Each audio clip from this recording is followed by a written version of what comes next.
होलिया में डोलिया चढ़ी के जत बलमा भिरिया हो। नमस्ते, प्रणाम। आप सब भोजपुरिया जहान के हर हर महादेव। आज बहुत ही सुंदर एगो विजय चौहान जी के गाना बा जाना के गावे के प्रयास करतनी। आई आप सब सुनी और गाना कैसा लागता जरूर कमेंट में बताएं। आई सबे सुनल जाए।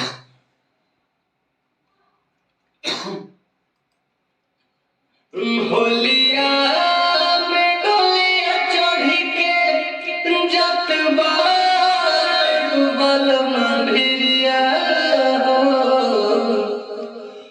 होलिया में डोलिया चढ़ी के जत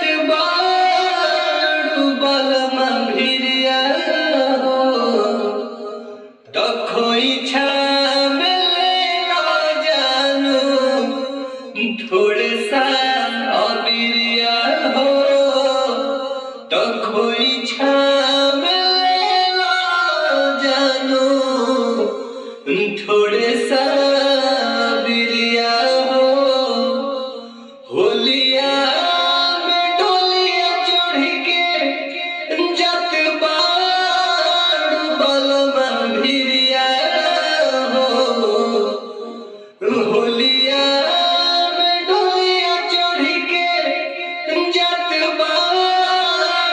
बलमा भिरिया हो। तो खोई जानो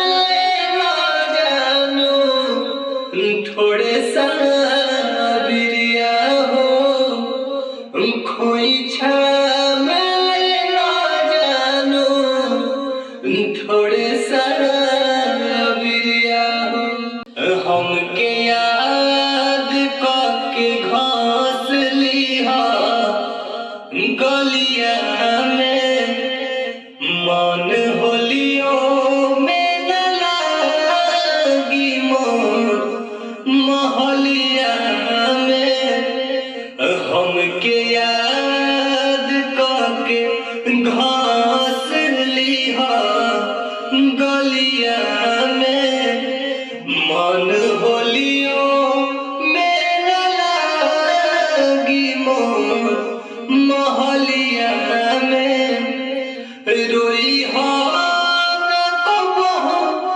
तोहके हमार बाट क्रिया हो।